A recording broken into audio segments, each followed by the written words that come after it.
जय जन जय गण जय मन के साथ सिद्धांत प्रणाम। आप देख पा रहे हैं कलम की आन भारत किसान सिद्धांत संग्राम, सबसे अलग सबसे जुदा, आपके विश्वास और भरोसा का प्रतीक, आपका अपना न्यूज चैनल सिद्धांत संग्राम।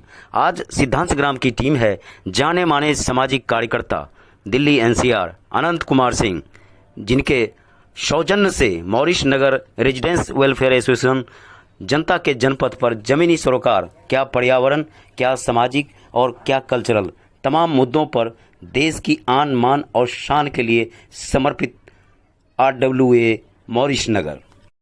जी हाँ, हर घर तिरंगा अभियान को सेलिब्रेट किया गया मॉरिश नगर रेजिडेंस वेलफेयर एसोसिएशन के द्वारा।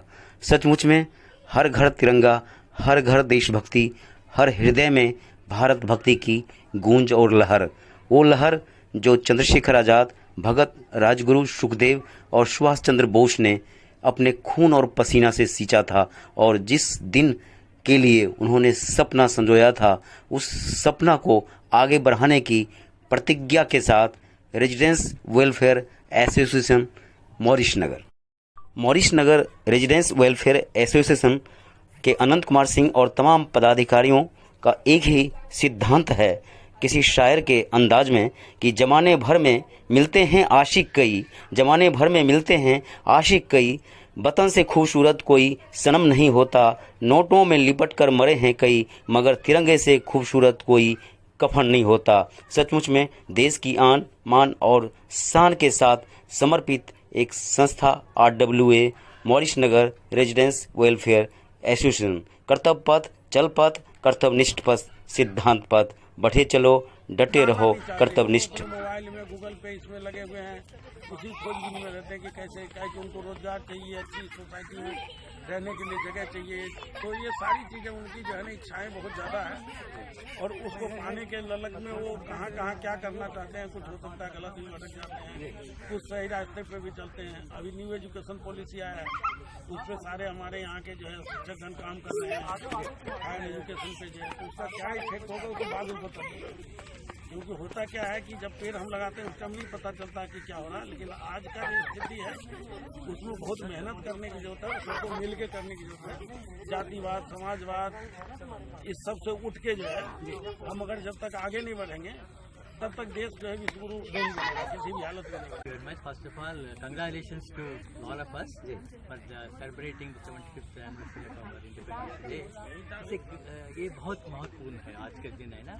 ये 75 साल में हमारे आज़ादी का महोत्सव में हमने आत्मनिर्भर बनना जरूरी है। मेक इन इंडिया एंड आत्मनिर्भर भारत। इतना सालों से हम विदेशी से लेके सामान लेके आते हैं, अभी आजकल हम हिंदुस्तान में ही सब बना रहे, सब लेके वैक्सीन बनाया हमने, सबको हमने आत्मनिर्भर बना के मेडिकल टेक्नोलॉजी में बहुत ऊंचा चलेगा। हर फील्ड में, हर क्षेत्र में हमने काफ़ी ऊंचाई किया है, और आत्मनिर्भर भारत का जो अभियान है, हम इस 75 साल में हम और उसको आगे बढ़ा के उसको इंडिया को इंडिपेंडेंस जी रियल इंडिपेंडेंस वही है। जी जी हाँ, सचमुच में एक अलग तरह की सोच इन्होंने रखा कि किस तरह से और किस तरह के कद काम और कार्यकुशलता भारत को बनाएगा विश्व में।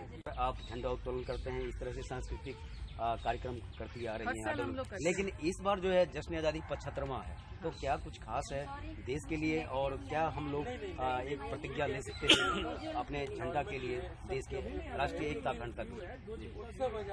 राष्ट्रीय अगर एकता के बारे में बात करेंगे तो मैं सोचती हूँ कि हमें शुरू से मतलब ये स्टार्ट करना चाहिए फैमिली लेवल, बच्चों को संस्कार दें। फैमिली पेरेंट्स जो होते हैं उनका रिस्पॉन्सिबिलिटी होता है कि जो भविष्य में जो नागरिक बनेंगे देश उनका कैसे, उनका जो कैरेक्टर है उसको कैसे हम लोग स्ट्रेंथन करें, तब जाके वो फ्यूचर में सिटीजनशिप अच्छे से मिला सकते। नंदिता जी, आपको लगता है कि व्यक्ति का कैरेक्टर ही कहीं न कहीं देश का कैरेक्टर है? हाँ, each individual is responsible for the country, तो इसीलिए हमें बच्चों से, मुझे हर समय लगता है कि बच्चों से हमें शुरू करना चाहिए। तो स्कूल एजुकेशन हो गया, पेरेंट की जो रिस्पॉन्सिबिलिटी है उनको ये इसके बारे में समझाना चाहिए कि आप बच्चों को कैसे शिक्षा दें, तब जाके वो आगे अच्छे सिटीजन बने। तो मेरी तो यही कामना है सबसे कि those who are parents, those who are child care workers, those who are taking care of the younger generation of this society, उन लोग की ये रिस्पॉन्सिबिलिटी आगे भविष्य में इनको कैसे स्ट्रॉन्गर करके बनाए। ये थी नंदिता दास जी, जिन्होंने नंदिता बाबू जी ने वो बात रखी जो सचमुच में देश के शायद ही कोई व्यक्ति वहाँ तक पहुँच पाए। साइकोलॉजी विभाग से हैं और सचमुच में अगर देश का निर्माण, अगर देश को विकसित और विश्व गुरु बनाना चाहते हैं तो सचमुच में जो नंदिता बाबू ने कहा है चरित्र निर्माण वो मायने रखते हैं एक व्यक्ति, एक परिवार, एक राज्य और एक देश के लिए। और ये सीधा सा सवाल है और ये केवल नेता लोग इसे तय नहीं करेंगे, इसे हम और आप जैसे साधारण लोग ही तय करेंगे अंत में। जी तो हमें ये देखना है कि आज़ादी का सही महोत्सव वही होता है जो हर रोज मनाएगा। जी और जिसके लिए चिल्लाना नहीं पड़ता, कोई बड़े झंडे की जरूरत नहीं होती, फोटोग्राफर और इस तरह के माइक की जरूरत नहीं होती। वो अपने जीवन में आप जो करते हैं सौम्य तरीके से करते हैं, उसी से सिद्ध होगा कि आगे क्या होगा। जी सौम्य तरीके से किया गया एक नैतिक और देशभक्त जिम्मेदारी बहुत कुछ सिखाता है और दूसरे को प्रेरित करता है। लेकिन जहां कलम कॉपी कैमरा नहीं होगा तो आपके जैसे जो समाजशास्त्र के ज्ञाता हैं, जानकार हैं, उनकी बातों को और दूसरे लोगों तक कैसे एक्सप्रेस करेगा। इसलिए मीडिया तो माध्यम है कि आपके जैसे लोगों के पास पहुंचकर उस भावना को जो राष्ट्रीय एकता और अखंडता से जुड़ा मुद्दा है उसको जन जन तक पहुँचाए। तो हमारे देश के लिए सबसे गौरव की बात है। आज देश आज़ाद करा गया, इसी उपलक्ष्य में हम भी जो है झंडा फहरा रहे हैं और हमारे जो साथी हैं या हमारे जो ये भाई बहन हैं ये सभी खुश हैं। जी ये थे श्यामलाल जी। सचमुच में दिल में बहुत कुछ है, बहुत कुछ देश को देना चाहते हैं, कहना चाहते हैं और खास करके दिल्ली विश्वविद्यालय की बात करें तो बात ही कुछ और होती है। सारे की बात करें तो आज आपका चेहरा अपने आप बता रहा है कि कितना आप खुश हैं।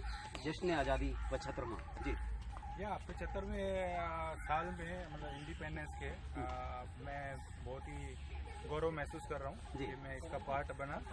और सिर्फ झंडा फहराना ही काफ़ी नहीं होता, हमें अपने कर्मों को भी ध्यान में रखना चाहिए कि हम कोई ऐसा काम ना करें जिससे हमारे देश का नाम खराब हो। तो असली मायने में तो आज़ादी वही है कि हम जो भी करें अपने देश का नाम ऊंचा करने के लिए ही करें। तो वही सच्चे मायने में आज़ादी होती है। ये वो व्यक्ति हैं जिनके माध्यम से केमिस्ट्री विभाग के वो राष्ट्र निर्माता, जिनके माध्यम से भारत के नौनिहाल निकलते हैं देश की सेवा के जनपथ पर। एक छोटा सा अपील, जश्न आज़ादी जरूर है, हम मनाएं अपनी खुशियों को, लेकिन साथ साथ अपना कर्तव्य भी जोड़ें।